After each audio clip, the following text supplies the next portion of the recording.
എൻ്റെ അമ്മേ, എന്തൊരു മഴയാണല്ലേ. അതെ, ഭയങ്കര മഴ തന്നെ കേരളത്തിൽ. ഇപ്പം എങ്ങോട്ട് നോക്കിയാലും ഇതേ ഉള്ളൂ കേൾക്കാനും കാണാനും. തകർത്ത് നിന്നങ്ങ് പെയ്യുക. എന്തിനുള്ള പുറപ്പാടാണെന്ന് മാത്രം മനസ്സിലാവുന്നില്ലോ ദൈവമേ. അതെ, എല്ലാവരുടെയും കയ്യിലുണ്ട് കേട്ടോ. നല്ലതായിട്ട് ചൂടുണ്ടായിരുന്ന സമയത്തെ തച്ചും പുറത്ത് ഒറ്റക്കെട്ടായിട്ട് എല്ലാവരും ദൈവത്തോട് പ്രാർത്ഥിച്ചു, ഒരു മഴ തരണേന്ന്. ദൈവം അങ്ങനെ അനുഗ്രഹിച്ച് മഴയുടെ കലവറ അങ്ങ് തുറന്നു കൊടുത്തു. ദാ പെയ്ത്തോട് പെയ്ത്. ഇപ്പം ആർക്കും മഴ വേണ്ട.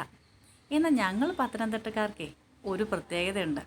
ഞങ്ങൾക്കേ ഇന്ന് സ്കൂളിന് കളക്ടർ അവധി പ്രഖ്യാപിച്ച ദിവസമാണ്. ദാണ്ടേ, അവധി പ്രഖ്യാപിക്കുന്ന അന്ന് ഈ വെയിൽ ഇതെങ്ങനെ അറിയുന്നോ എന്തോ, സൂര്യൻ അന്ന് കറക്റ്റായിട്ട് പ്രത്യക്ഷപ്പെടും. എന്തിനാണെന്നല്ലേ, പിറ്റേ ദിവസം തൊട്ട് പിള്ളേരെ സ്കൂളിൽ പറഞ്ഞു വിടണം. എന്നതായാലും സൂര്യൻ വന്നതേ ഞാൻ 4-5 നിക്കറുണക്കി കേട്ടോ. ദാ പിറ്റേ ദിവസം ഫസ്റ്റ് ബെല്ലോടുകൂടെ ദാ വീണ്ടും തുടങ്ങിയിരിക്കുന്ന സംഭവം. പെയ്ത്തോട് പെയ്ത്ത്. ഇനി ബാക്കി തുണി ഉണക്കണമെങ്കിലേ അടുത്ത അവധി വരണം, കളക്ടർ പ്രഖ്യാപിക്കണം. എന്തായാലും ചാനൽ സബ്സ്ക്രൈബ് ചെയ്യണേ. ദിയ ധനഹ. Thank U.